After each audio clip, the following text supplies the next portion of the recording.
My career sucks. Sex just isn't the same. What's my purpose? Where did this fat come from? My relationship is killing me. I'll never be happy. My debt is piling up. I'll never find love. Why can't I be like other gay guys? Hey guys, it's time to get a grip, stop whining, make a bold move, and do something amazing with your 40-plus gay life. Let's get to the show with your Tell It Like It Is host, Rick Clemons, who does his best to never act like a dick or a diva unless you act like one first. Hey guys, welcome to another episode of 40 Plus Gay Men Gay Talk. We are into the new year and I can't believe it. Wow, it's already moving. And sometimes when things are moving and shaking, you're going to have some of the toughest life challenges that you've ever had. And then certain other things will show up. It could be addiction. It could be sex addiction. It could be drug addiction. It could be things happening and major accidents happening. And suddenly you're just like, I don't know. Who am I? Where am I? What am I supposed to be doing? Well, today we're going to be talking to an amazing gay man who has gone through some pretty deep stuff in his life, guiding him to wanting to be a coach himself. He has been certified in NLP and some other modalities. He is navigating life through some life awakenings that have happened, and he's going to share his story about what happens when you step over those obstacles and when you embrace who you're authentically meant to be. His name is David Osterman, and I can't wait for you to hear this amazing story of what he has gone through. And I'm excited to say, David, welcome to the podcast. I'm glad you reached out and said, hey, Rick, I'd like to be on your podcast, man. Thank you very much. It's nice to be on the podcast with you. Awesome. So look, a little bit interesting life you've had there, right? 40 some years old, and suddenly a lot of stuff started happening. Why don't you kind of ease us into like maybe the story that got you to like, okay, I need to wake up and I need to be me and I need to like shift everything. So take it away, man. Yeah, I was married to my now ex-wife for 18 years. We were together for 25 years. We had three beautiful children, and I kind of knew I was gay, but I never really could admit it because in my world, I had to get married to a Jewish woman and I had to live a Jewish life, and it was just what we did. And I really never admitted that I was gay. Like I could never admit. And we had a wonderful life. We raised three beautiful children in Los Angeles, and we had a very successful real estate career, and everything was great. Um, and when I was 42 years old, I lost 100 pounds. And everybody in my life always told me I was gay. Even my ex-wife, she's like, David, are you sure you're not gay? And when I was 42 years old, I looked in the mirror. I was at a yoga class and I started crying because I saw my abs pop for the first time. And I'm like, oh my God, David, you're gay. And that was kind of like my aha moment of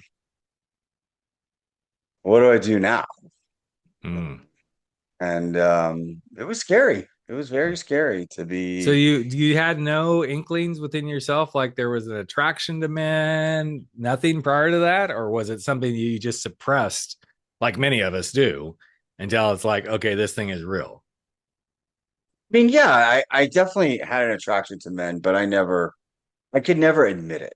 I could never, Gotcha. I could never admit it. It wasn't, I was a happy soccer dad.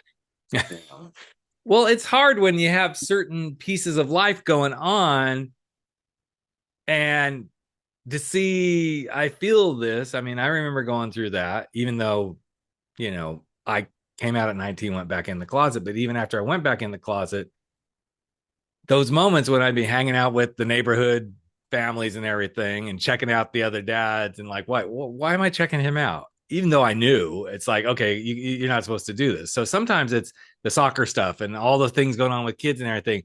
It's almost like people have always asked me that question, David. Like, well, how did you just like suppress this? I'm like, well, it kind of came naturally in a really weird way, I could totally relate to that. It was just who I was. It wasn't like, and I never really felt I was gay. Like I never, even though I was doing, some like gay stuff and gay play, like, but I never felt it. Like, I never saw it, even though Mm, everybody else saw it. mm. I So when just you say never. you were doing something, like, did you have experiences with guys, or you Yeah. were Oh just no, I watching had a along? lot of Okay. yes, I had a lot of experiences. Yeah. Yeah. I just never thought there was anything wrong with it. Mm. Which is always such an interesting piece of the puzzle that people outside of us who aren't experiencing, they're like, well, how could you be doing that but not thinking there's anything wrong with it?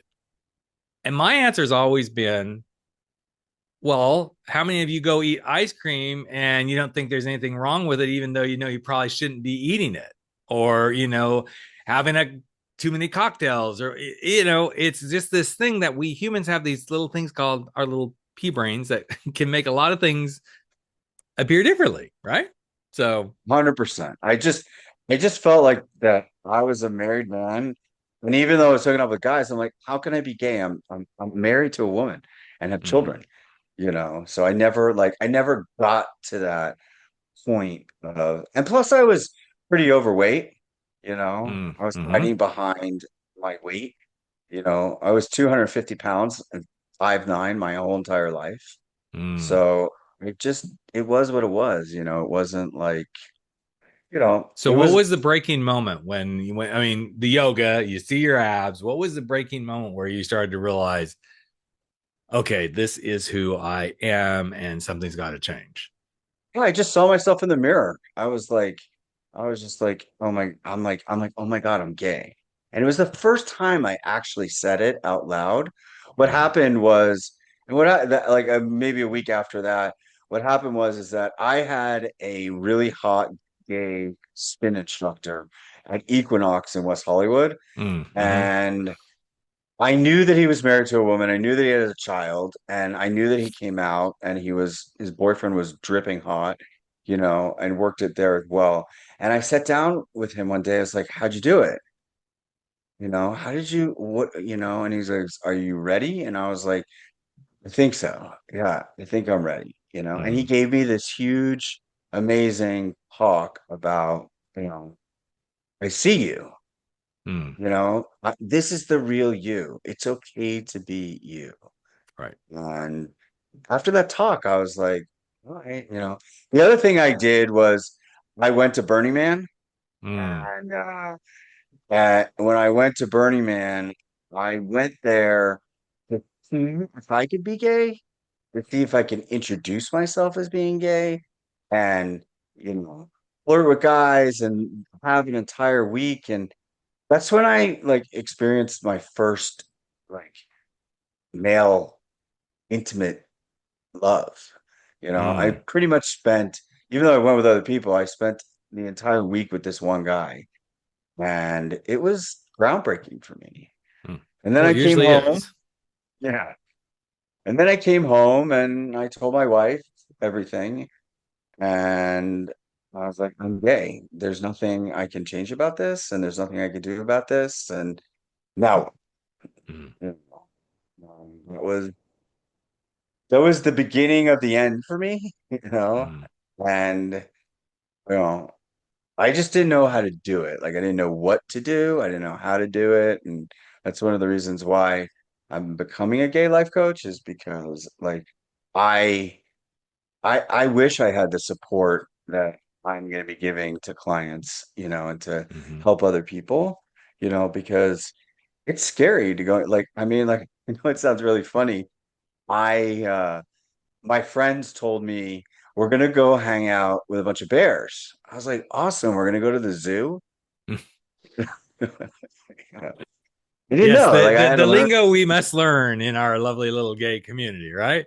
Yeah, I had to learn all the lingo. I had to learn, of course everybody knows what a top and bottom is. That's not hard Right. to. Yeah.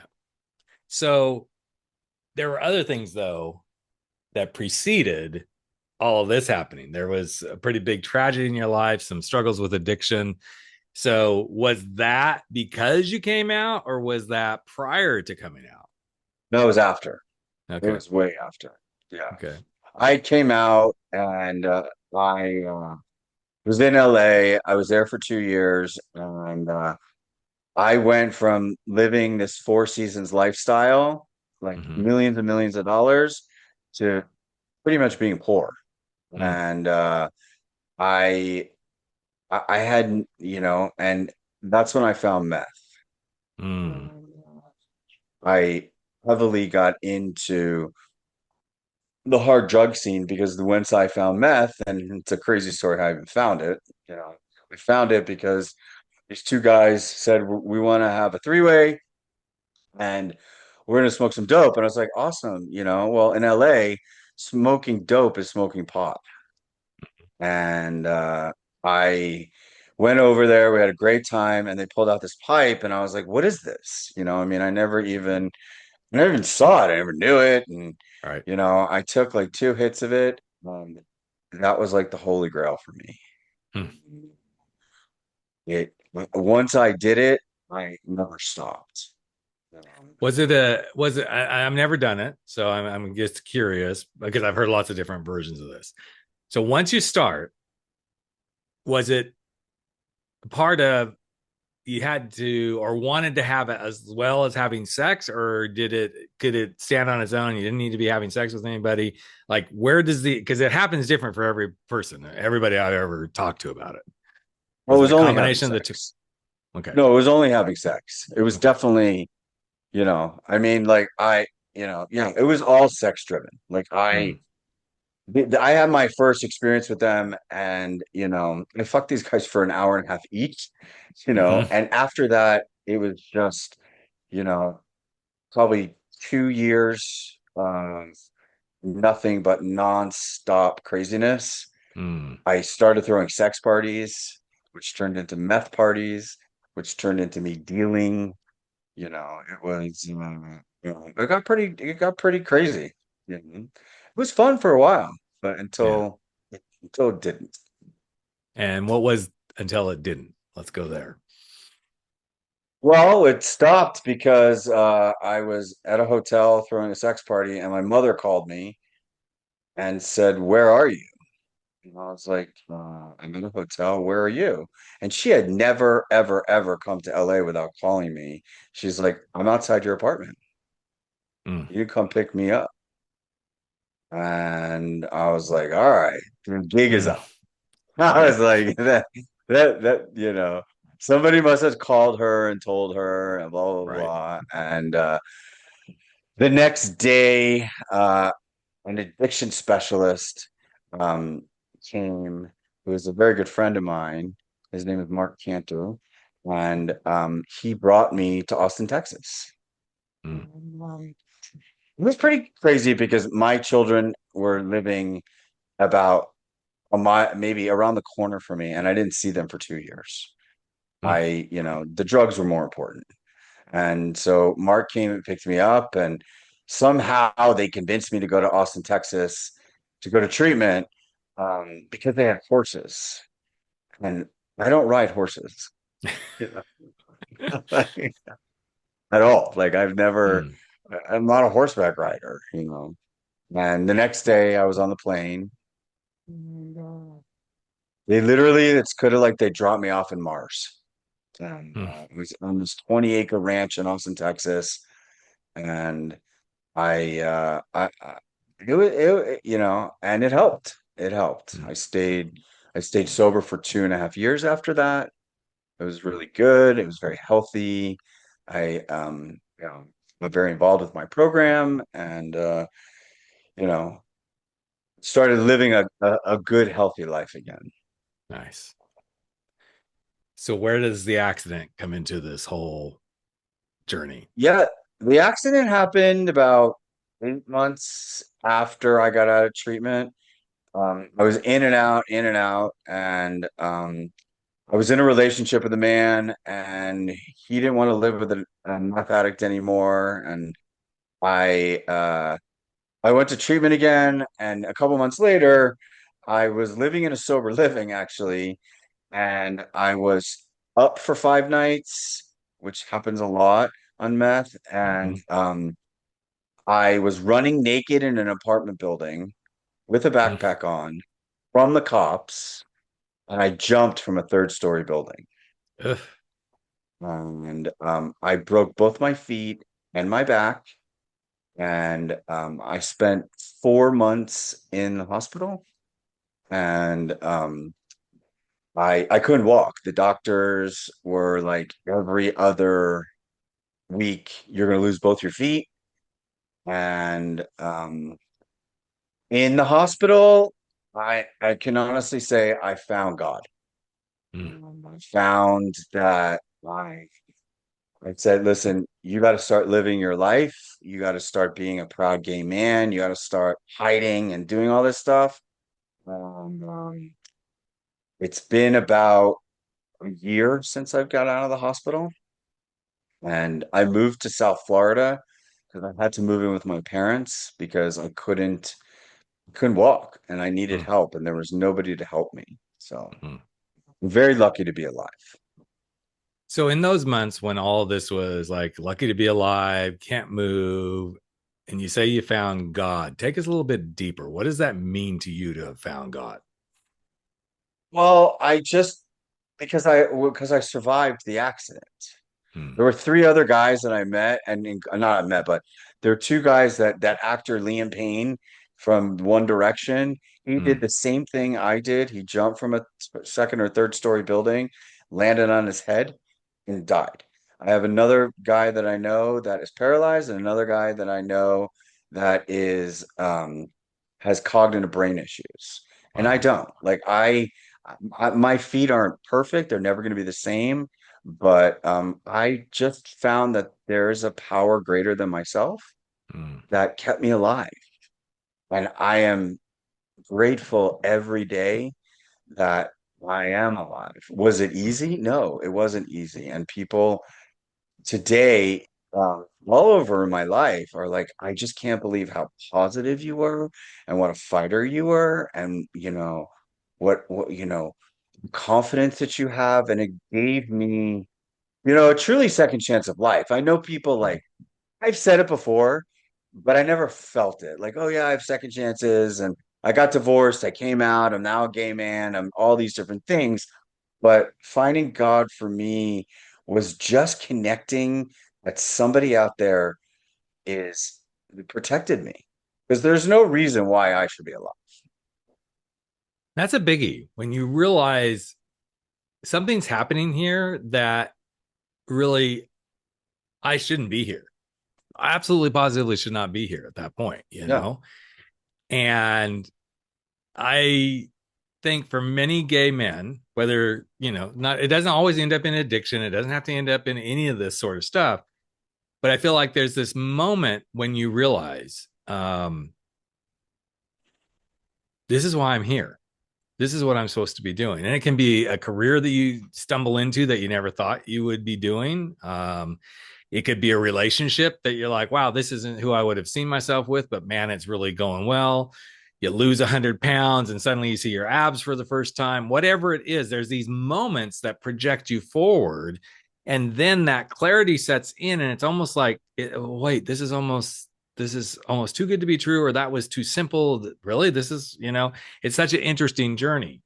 So now that you've started to lean into this is truly me and this is who I'm meant to be, are there any pieces of your past quote life that you can say, absolutely, that thing prepared me for this? Yeah, I mean, I think coming out prepared me for this. I think Mm, that, getting into crazy meth addiction prepared me for this.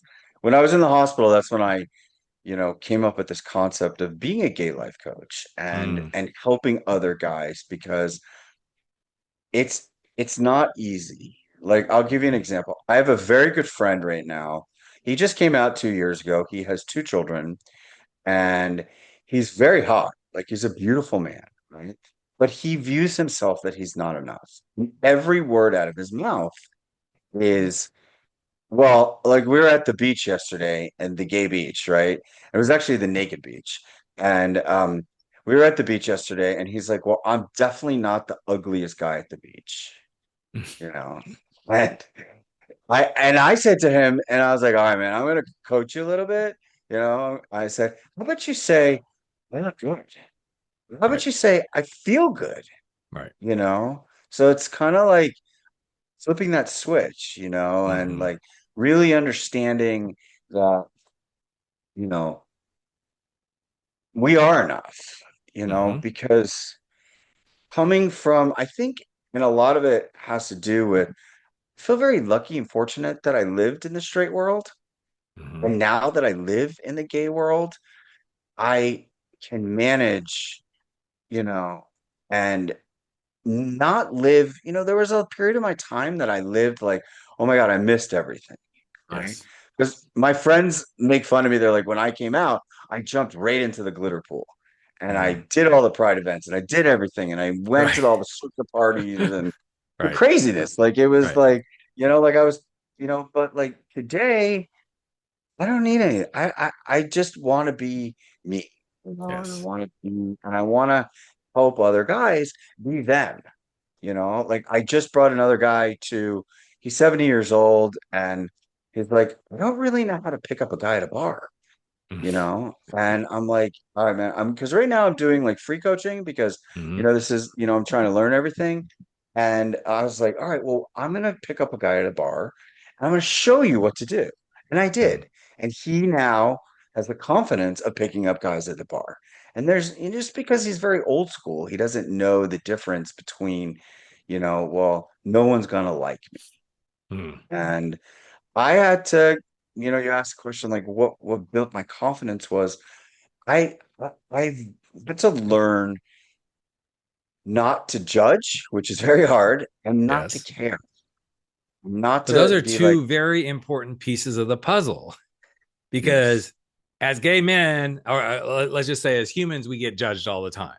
So as long as we keep internalizing that judgment means I'm not worthy, then you have the perfect storm, and then you don't do anything. And one of the things that I've found most often in every person, but especially in gay men, is if we would allow our confidence, not ego, our confidence to guide us and take us forward, so many things that we struggle with go away. You just have to be confident. yeah, You have to be confident. I mean, I went through it. You've gone through it. There, everybody that I've ever coached, it always comes down, not completely, but it always starts or comes down to I've got to help them build their confidence, build the confidence to go for that promotion, build that confidence to go switch that job, build that confidence to break up with that guy, build that confidence to say, no, I'm not going to the bathhouse 5 times this week. I'm going to go once. Whatever it is, the confidence piece is at the core because guess what? We've all been told, oh, you're gay. Oh, you're not good. You're not good, because this is what we've felt. And then it emanates so through our entire system that a lot of times it's that little pebble in the shoe that'll show up when you least expect it. And then our confidence gets shot. And I think that's such an important piece of the puzzle, David. So, what is the thing that you feel like here you are, you've gone through a tragic accident, addiction, coming out, losing tons of money. Like, what is the thing now that you feel most confident, not necessarily business, but most confident about yourself that you never saw coming? that I'm happy living in my own skin. Mm. And what does that look like and feel like to I you? love it. Like I love how I am. I love how I look. Everybody compliments me all about, I smile a lot more, I Yep. laugh a lot, I make jokes a lot, I'm not interested in being somebody that people want me to be. Mm. I'm interested in just being me. And I'm not, and if that person doesn't, we meet and we become friends or whatever, date or whatever, and then we don't mix anymore and our values don't align, Yep. then I I will not engage with this anymore. It will Ooh, you just not. said something that's really important. Being able to say, I will not engage is a huge piece of the puzzle because the engagement piece is also linked to, well, I got to do this to fit in or to be seen or to be heard. When you realize the difference there, like you get to choose. You get to choose whether you want to engage or not engage. That's a big, huge piece of the puzzle. I was working with a client not gonna say when, but I'll just say working with the client. And he and his husband enjoy a third person in their relationship from time to time. But he was really struggling because he wasn't really enjoying the kind of people that they were hooking up with. And I said, then why are you doing it? Well, because we enjoy that. I said, okay, do we enjoy that, or do you enjoy that, or does he enjoy that? No, we enjoy that. I'm like, okay. I said, but do you both like the same type of guy? He goes, for the most part, yes, but we always kind of end up like, well, let's just do this because this is what we finally found that we'll, have a fun little play date with, right? When I finished working with him through this and said, what if you did not just engage with the person that comes along like, okay, I guess this is the best we're going to get. Then what? And it was the first moment, David, that he was like, oh, yeah, why am I doing that? If I'm not going to really enjoy it, why am I moving it forward?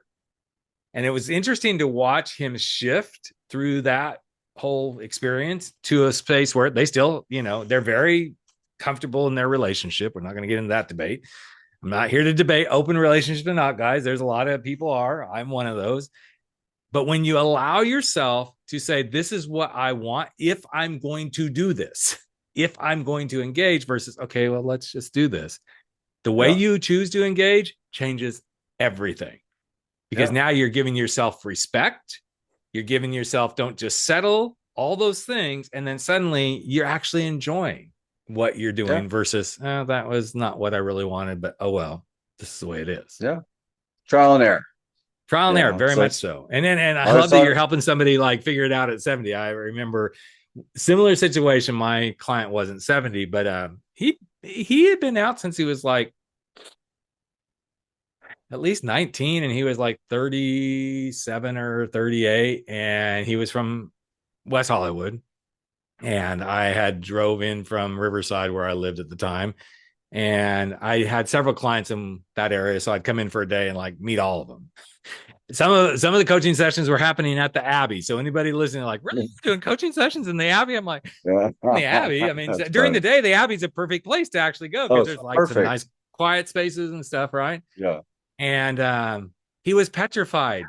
He's like, I just don't know how to pick up a guy, talk to a guy. I said, well, let's just start with talking to a guy first. Let's start with that, right? He was so petrified to engage. I was walking beside him, and it wasn't like I was holding his arm or anything, but I was walking beside him as we walked in the Abbey, and we bumped our shoulders. And as I bumped his shoulder, I could tell he was just shaking. I said, hey man, stop. And I reached over and I grabbed his arm and I said, you are shaking like a leaf. He goes, I'm petrified. I'm like, okay, we're walking out. We're going to go to the park, not far from the Abbey there, and West Hollywood Park. He was so petrified because the engagement of being in that moment was something we hadn't worked through completely. I thought we were like, okay, let's go do this, right? I think it's so important to realize these moments are the moments, just like you had your moment with addiction. You had your moment when the accident, the moment of coming out and the yoga thing. If we allow ourselves the ability to realize we get to choose how we engage, it changes everything.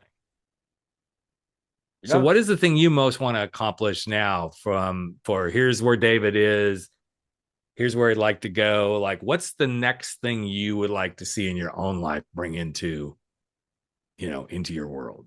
Well, first of all, I want to build my coaching practice, but I also want to build a community of other gay fathers that are guys like me, because there's a lot of I've had a lot of circumstances when, oh, well, you have kids? Oh, like I get that. Oh, a lot, and like I just want to surround myself with movers and shakers and guys that want to live a better life and want to do things and want to experience things. And I've met a few really nice people. I have a wonderful sober community here. And that's the thing in and of itself. Oh gosh, you're sober? Okay, well, not my thing. Yeah. I'm sure you get that shade thrown at you all the time too, right? Yes, but like it's funny. I was at a bar a couple of weeks ago, and some guy's like, "You're the life of the party. I can't believe you're sober." And I was like, well, I like to have fun. I was like, Right. I like to have a good time, you know. So I mean, there's a lot that first I need to like I want to move to a better gay area. Right now I live in like, I live I live in like a 55 and older community with my parents, and I need to move out. I mean, I needed to take a good time to like, heal because, Right.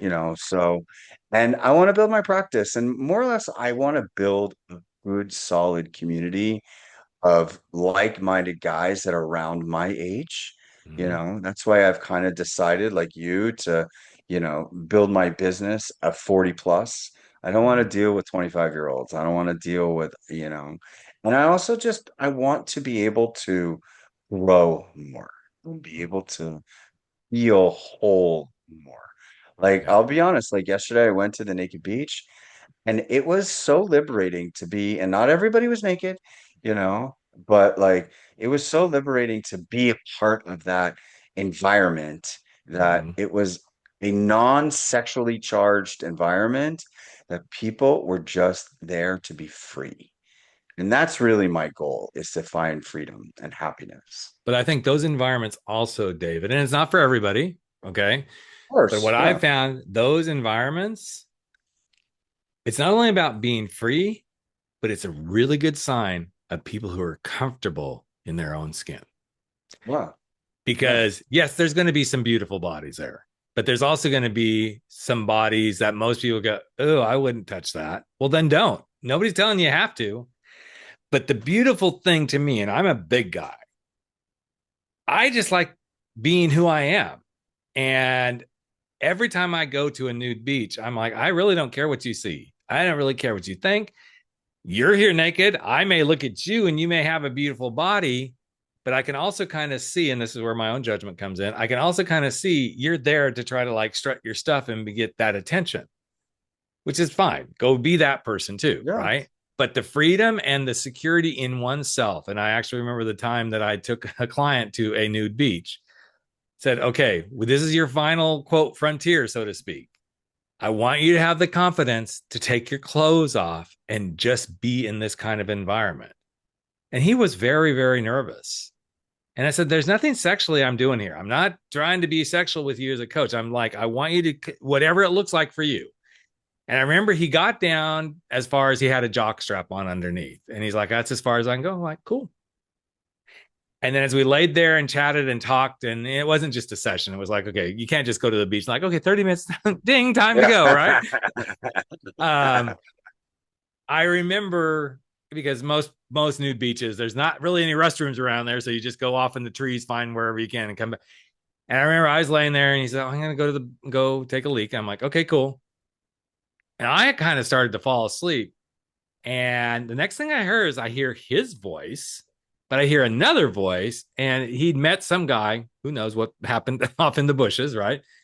But they're chatting, but they're not right above my head, but they're within 10, 15 feet, and I could hear the conversation. And he says, I've never felt so free to be me. And he goes, my coach is the one who brought me here. And he said, I'm kind of shocked that I'm standing here naked. I'm like, in my own head, I'm laying there with my eyes closed going, well, you're close to naked. And then the next thing I see is him walking up and getting ready to lay back down on the towel. And he was completely naked and he was holding That's his jock amazing. strap. That's amazing. And I said, I love that. congratulations. Just congratulations, man. Yeah. And Yeah. we Yesterday had, there was there's every type of body, fat guys, yep, skinny guys, built guys.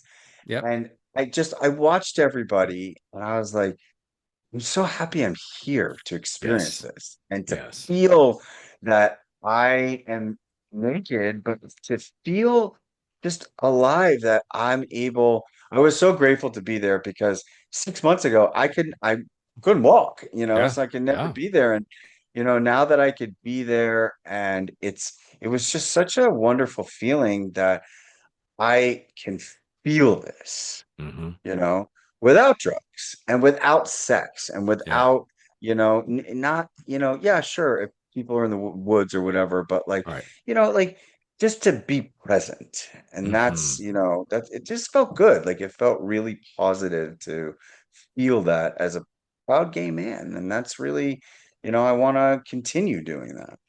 Well, and you have shared so much that's so good about stepping into being yourself. And it's a great way to come into the new year and invite people to, if nothing else, if you're struggling, guys, first of all, there's plenty of coaches. David's another one now too.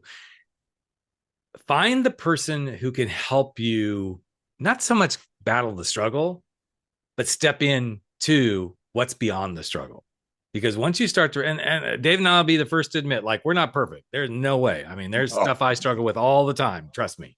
But what I find so energizing, at least in my world, is every day that I give myself permission to just be me and be able to embrace that, whatever that looks like, the happier I am. The happier I am. And some days are shit. I'm going to be honest. Some days are just shit. But even allowing myself to say, okay, today's a shit day, and that's okay. I can have a shit day, and it's just the way it is. To me, that's the power of engagement and being who you are in the world. And I'm so glad, David, that you came and you shared. I wish you nothing but the best of luck with your coaching practice. Guys, we're going to have links to where you can touch base with David. If something has resonated with you, like, yeah, that would be my world. Hopefully not accidents and all that. But if you're feeling like you're struggling with an addiction or, some people have had some major accidents. They're like, I'm just never going to, who's going to want to be with me? Who's going to want to be with me? There's so much beauty. So, anyway, thank you for being here. Thank you for sharing of yourself, man. And, guys, stay tuned. It's a new year. We got a whole lot of different shows coming up and a whole lot of ways to connect with people just like David, to help guide you, help be your wingman in your world, and step into being your most powerful you. So thanks everybody for being here. And thank you again, David, for being part of my world. And we will be back, everyone, in another week with another episode of 40 Plus Gay Men, Gay Talk. Take care, everybody. That's a wrap for 40 Plus Gay Men, Gay Talk, where size doesn't matter. We drop our bullshit, get over our screwed up fears, make bold moves, and live life without apologies. Don't forget to join us on Facebook at 40 Plus Gay Men, Gay Talk, where the conversations continue.